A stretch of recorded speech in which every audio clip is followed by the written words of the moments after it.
Las campanas dejaron de sonar en los años 70 del pasado siglo tras desacralizar esta iglesia y trasladar los elementos mobiliarios a Burgos. Ahora volvemos a oírlas solo a Badajo, no a volteo por el mal estado de los yugos de madera.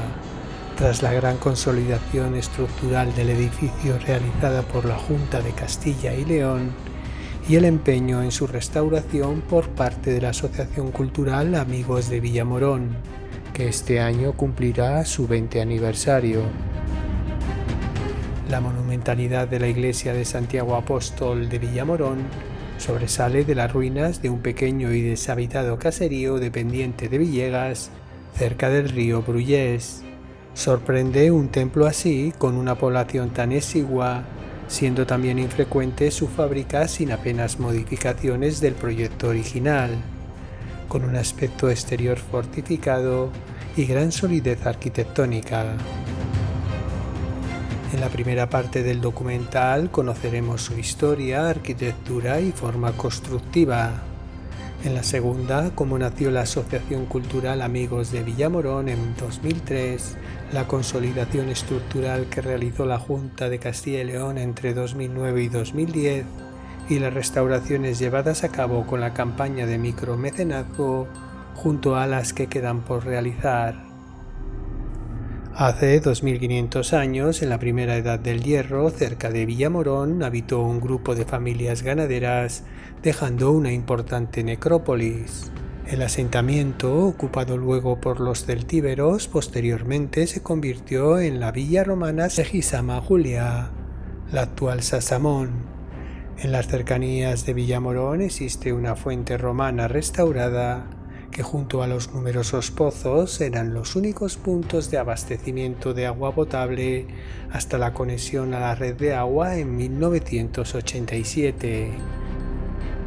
Más tarde llegaron los visigodos y tras el nacimiento del Reino de Asturias, durante la Reconquista y repoblación, el conde Diego Rodríguez Porcelos fundó Villadiego y el conde Rodrigo conquistó Amaya, permitiendo a los foramontanos cruzar los montes cántabros y establecerse en aldeas sencillas.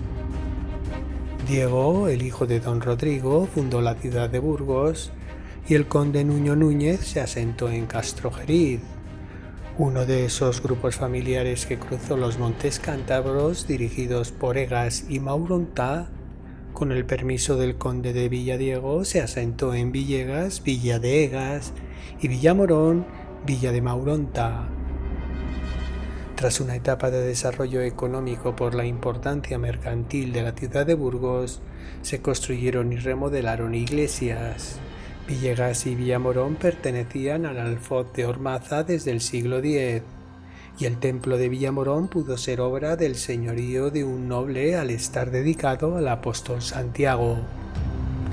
Para algunos historiadores el templo es del románico o del románico tardío, para otros un templo de transición protogótico o de estilo gótico, pero no existen estudios, solo referencias. Fechándose entre mediados o segunda mitad del siglo XIII, su arquitectura y escultura es netamente gótica, con elementos estructurales y decorativos heredados del último románico, convirtiéndose en el primer templo concebido en Burgos con el novedoso estilo gótico llegado desde Francia y modelo para las iglesias fernandinas que a finales del siglo XIII se alzaron sobre las mezquitas cordobesas arrebatadas a los almohades por el rey Fernando III el Santo. No tenemos muchas certezas. Sí sabemos, como os decía, que viene de algún lugar de Normandía o de Borgoña. Las referencias técnicas del proyecto para la construcción de la iglesia están realizadas en pies de París, no en pies castellanos de la época. Su gran calidad constructiva de perfecta sillería caliza contrasta con el adobe de las casas del entorno. El material fue traído de lejos y el coste, como hemos dicho, pudo ser sufragado por algún mecenas o importante institución. La piedra que se utiliza aquí, como en toda la iglesia, es la piedra del páramo. Ha sufrido pocas reformas, como el añadido de la sacristía o el atrio cerrado, pero el campanario pudo ser dotado de un carácter defensivo, al igual que otras parroquias castellanas bajo medievales como la de Villegas, durante el peligroso ambiente de los siglos XIV y XV. Su decoración exterior se reduce a unos arquillos ciegos que recorren los muros de la cabecera, varias hileras de sencillos tacos de piedra bajo los aleros y una llamativa gárgola. El exterior de la torre se organiza en 4 cuerpos desiguales, rematándose el segundo en una cornisa recorrida por arquillos ciegos apuntados, apoyados en pequeñas ménsulas con distintas molduras. De las 3 portadas que existieron, 2 fueron cegadas. La más sencilla pudo ser la de poniente, a ras de muro, con un arco apuntado. La del norte era de arco apuntado con un capitel decorado con hojas planas que se enrollan en los extremos. Está cegando la puerta norte. Fijaros que esta iglesia tenía 3 puertas. Hoy se mantiene solo una. Eso también ha dado lugar a distintas interpretaciones. Seguramente hubiera, o probablemente hubiera, algún tipo, según dicen, de conexión. Hay quien ha dicho que si pudo haber aquí algún monasterio, porque las proporciones de esta iglesia no son las de una parroquia, sino seguramente las de algo más importante como pudiera ser un monasterio. No se andaban con pamplinas, si había que destrozar, como veis aquí, para meter ahí el retablo, pues se destrozaba. Lo mismo que pasaba aquí con el coro. Si veis el coro, estas vigas de aquí van empotradas en la columna que ha sido cortada, que ha sido cerrada para encajar ahí las vigas. El único acceso al templo es por la portada meridional abocinada con 6 arquivoltas apuntadas. El arco de ingreso con 2 bóvedas cuadrangulares y los otros 5 con molduraciones de doceles y medias cañas. Los apoyos son pilastras escalonadas sin decoración y se reviste con imposta de nacela. De cabecera cuadrada y 3 naves de 4 tramos, el interior tiene imagen de un edificio gótico con esbeltos arcos ojivales, flanqueados por doceles y medias cañas, con bóvedas de crucería y capiteles vegetales, con presencia ocasional de mascarones humanos o ménsulas con cabezas monstruosas. La gran altura de la nave central contrasta con la baja de las laterales. 3 arquillos ciegos, ligeramente apuntados, apoyados sobre dobles columnas con capiteles de cestas lisas, decoran el muro del primer tramo de la nave norte, y un bancal corrido va a lo largo del muro septentrional, con arista abocelada. Los muros están revocados de blanco con capiteles coloristas, y en las bóvedas se representan a santos con pinturas posiblemente barrocas, aunque bajo ellas se aprecian otras formadas por un despiece de sillares de líneas rojas sobre fondo blanco. Estas pinturas más antiguas están fechadas por una inscripción a pincel en letra gótica minúscula sobre el muro que ciega la puerta norte. Esta iglesia se pinceló y lució de 1478 años, primero día de agosto. Sobre la capilla mayor se eleva una poderosa torre que ha sufrido varias reformas a lo largo de los siglos. En los muros de las naves hay contrafuertes en los extremos de cada paramento, característico de la construcción románica, pero con una innovación tardía de vertedores achaflanados que más adelante portarán los contrafuertes en esquina. En los paramentos de las cabeceras y los paños de la nave meridional se abren ventanas apuntadas de triple arcuación, no siendo la estrecha saetera románica, sino ventanales más amplios con un alféizar achaplanado. En la nave norte se repite como recurso decorativo, intentando proporcionar más luz al interior con pequeños óculos lobulados que se abren a la parte alta a las 2 naves de la nave central, y sobre todo con el gran rosetón polilobulado de 4,5 metros de diámetro en el hastial occidental. La idea de luz, de falta de luz en esta parte norte, como veis aquí claramente, ¿por qué? Pues porque el armazón de este retablo está tapando la ventana, que en el proyecto arquitectónico original estaba pensada para dar luz a esta parte, como esa ventana del final del oeste da luz a aquella parte. Bajo el rosetón está el coro de madera que era del siglo XVI y que ahora se acaba de hacer nuevo. Se conservan restos de la antigua pila bautismal de piedra caliza, que cuentan que se desmoronó celebrando un bautizo. En los años 70 del pasado siglo, los elementos mobiliarios se trasladaron al Museo del Retablo de Burgos. Conservaba aquí un Cristo crucificado de tamaño natural en madera policromada de época gótica, aunque por su rusticidad se haya considerado como románico. Declarado bien de interés cultural en 1994, su fachada occidental estuvo a punto de venirse abajo por la capa freática. Que estamos encima de una gran capa freática de agua.